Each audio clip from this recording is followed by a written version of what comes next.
Salut à tous, j'espère que vous vous portez très bien. Ça, c'est la deuxième partie de ma vidéo. Je viens de tourner une vidéo pour vous montrer comment je remplissais les enveloppes.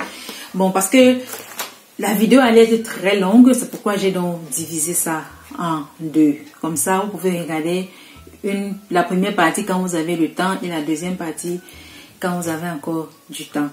Donc ici, là, je vais vous montrer les différents systèmes d'épargne que j'ai mis en place. Il y a d'abord le système des 5 enveloppes, pas des 5 enveloppes, je vais dire.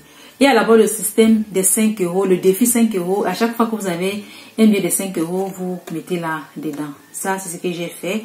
Et là, j'ai déjà 2 billets. Et puis, maintenant, le challenge aussi d'épargne, qui est le challenge 12 mois de l'année. Et ce challenge-ci, c'est un challenge qui a 2 méthodes que vous pouvez réaliser cela. La première méthode donc consiste à dire que bon, le mois de janvier a 31 jours. Donc, je vais mettre 31 euros de côté. Février a 28 jours, je mets donc 28 euros de côté.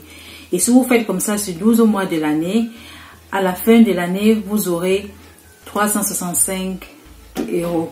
Donc, c'est ce challenge-là. Et la deuxième méthode donc, de ce challenge des 12 mois de l'année consiste à donner un numéro à chaque lettre de l'alphabet.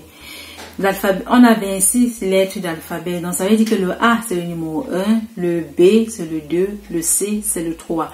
Vous faites comme ça, ainsi de suite, pour les 12 lettres de l'alphabet. Maintenant, le mois de janvier.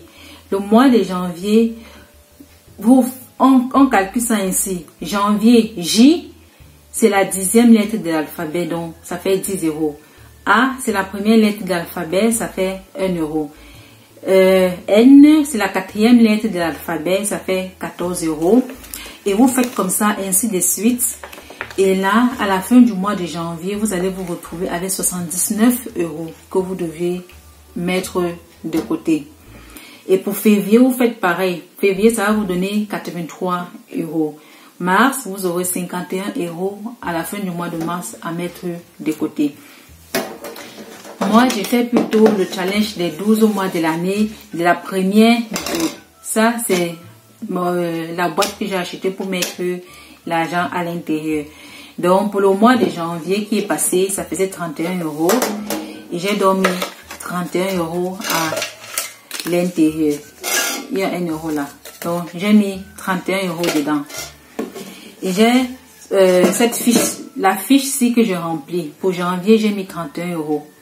Donc, c'est là dedans. À la fin du mois de février, je mettrai 28 euros. Maintenant, j'ai un autre challenge aussi, qui est le challenge de 2 euros par jour. Chaque jour, vous devez mettre 2 euros dans votre boîte d'épargne. Et moi, j'ai commencé ça aussi le mois dernier. J'ai déjà mis combien? J'ai 22 euros dedans. Donc, pour le mois de janvier, je n'ai pas toujours eu 2 euros chaque jour. Donc, à chaque fois que j'ai eu 2 euros, j'ai mis dedans. Donc, pour le mois de janvier, j'ai déjà 22 euros à l'intérieur.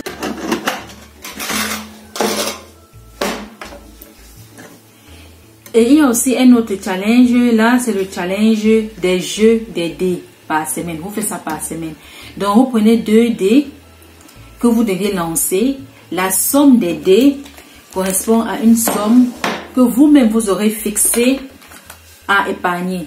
Par exemple, moi j'ai fait ça ici, je ne sais même pas si c'est visible, mais je vais filmer ça, je vais bien cadrer ça, comme ça vous pourriez faire un screenshot. Vous pouvez faire une capture d'écran, voilà. Voilà, donc moi j'ai fait déjà que la somme des dés, si la somme des dés donne 2 euros, ça correspond à 30 euros à épargner. Là c'est par semaine, c'est pas par jour. Donc 2 euros correspond à 30 euros. Non, la somme des dés, si c'est 2, ça fait 30 euros. Si c'est 3, ça fait 10 euros.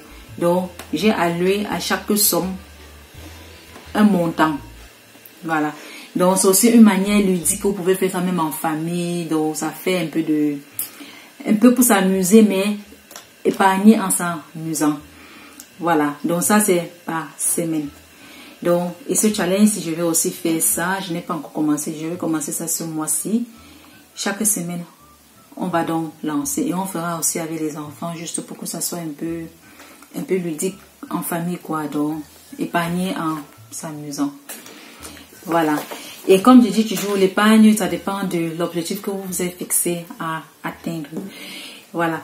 Et puis même, ce système aussi d'épargne là, ou bien même des systèmes des enveloppes, comme j'ai eu à parler déjà, vous pouvez aussi faire ça dans un programme avec Excel.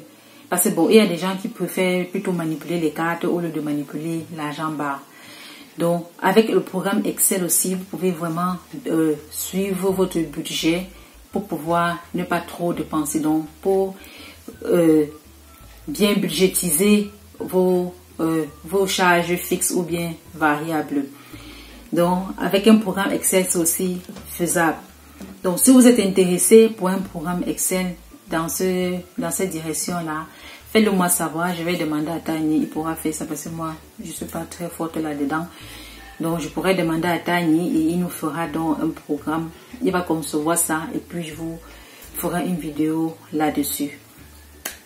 Donc, j'espère que ces différents challenges-là vont vous aider aussi à pouvoir épargner sans épargner de grosses sommes en une fois. Voilà. Donc, c'est un peu ça, dépendamment de vos objectifs. Donc, c'est tout pour cette vidéo. J'espère que elle va vous motiver et on se dit donc à la prochaine. Et puis, bon, je pourrais aussi vous faire, d'ici 6 mois, je pourrais vous faire part de ce que j'ai déjà pu épargner. Et voilà, c'est ça. Bon, je vous laisse donc continuer à vos occupations et on se prend dans une nouvelle vidéo. Bye!